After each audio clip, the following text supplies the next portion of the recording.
कौन है सूत्र? ये वही सूत्र हैं जो इस्लामाबाद, कराची, लाहौर जो कब्जा करवा रहे थे। ये सूत्र को हम लोग जो समझते हैं। शॉकिंग है कि वो इस तरह के भाषा का प्रयोग कर रहे हैं। इनका कहने का मतलब ये है कि उस समय हम लोग 3-3, 4-4 लाख वोट से चुनाव हारे, तो क्या विदेशियों ने नरेंद्र मोदी जी को वोट दिया? ऐसे शब्द का प्रयोग करते हैं जो जिसको मतलब आदमी बाइट में भी वापस नहीं बोल सकता है। और सिर्फ आप ही नहीं, आपके तमाम नेतागण भी हम लोग देख रहे हैं बिहार बंद के बाद जैसे एक बौखलाहट सा हो गया है राजद के नेताओं में। कौन है सूत्र? ये वही सूत्र हैं जो इस्लामाबाद, कराची, लाहौर जो कब्जा करवा रहे थे। ये सूत्र को हम लोग जो समझते हैं। और इस तरह की अगर कोई बात है भी तो आखिरी बार यूपी की सरकार में 2003 में एसआईआर हुआ था। उसके बाद से अब तक जो है इतने साल हो गए और इन सालों में कई चुनाव हम लोगों ने देखा।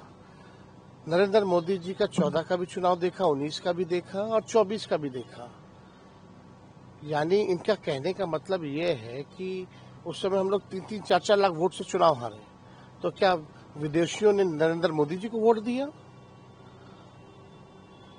39 सीटें आई 40 में से, इस बार 30 सीटें आई एनडीए को, तो विदेशी यानी उनको वोट दे रहे लोकसभा के चुनाव में। बात ये खड़ा होता है कि 2005 के बाद से बिहार में किसकी सरकार है? एनडीए की सरकार है, बीजेपी की, नीतीश कुमार जी की सरकार है। 11 साल से केंद्र मंत्री कौन है? केंद्र में गृह मंत्री कौन है? 11 साल से देश का प्रधानमंत्री कौन है? मोदी जी हैं, अमित शाह जी हैं। तो ये गलती किसकी है फिर? यानी गलती तो इन्हीं एनडीए वालों की है।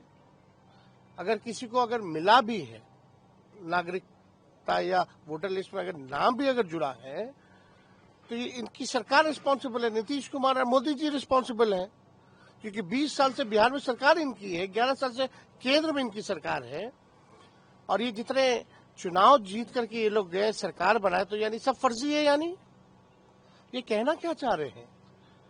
नेपाल की जहां तक बात है, आप जानते हैं बिहार का रोटी और बेटी का संबंध रहा है। बिहार पुलिस में, बिहार मिलिट्री पुलिस में गोरखा लोग हैं, नेपाली लोग हैं। आर्मी में नेपाली लोग हैं, भारतीय सेना में नेपाली लोग हैं। वहां जाकर के नेपाल में आप प्रचार करते आइए बहाली हो रहा है, आइए हमारे सेना में जुड़िए।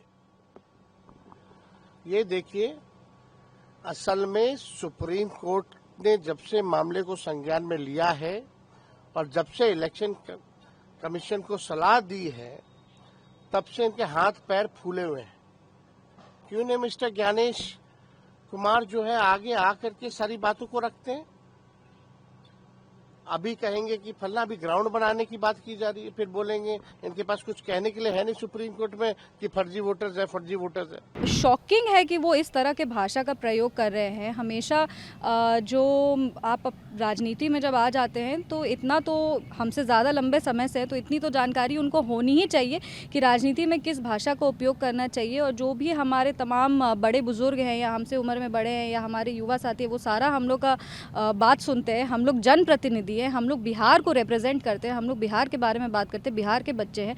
और जिस चाणक्य की धरती है उसमें आप जिसको लोग बिहार की अस्मिता को हम लोग जब बरकरार रखने का बात करते हैं, तब आप ऐसे शब्द का प्रयोग करते हैं जो जिसको मतलब आदमी बाइट में भी वापस नहीं बोल सकता है। और सिर्फ आप ही नहीं, आपके तमाम नेतागण भी हम लोग देख रहे हैं बिहार बंद के बाद जैसे एक बौखलाहट सा हो गया है राजद के नेताओं में।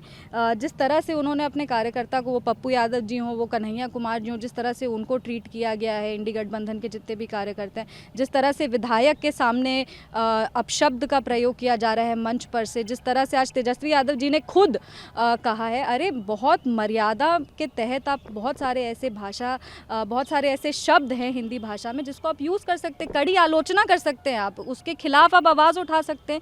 इतने सारे शब्द हैं, लेकिन तब भी आप ये ऐसे शब्दों को यूज़ करते हैं मतलब हम लोग सब के लिए अपमानजनक है। आप सब ने हर बिहार युवा नेता का आज सर शर्म से झुका दिया है।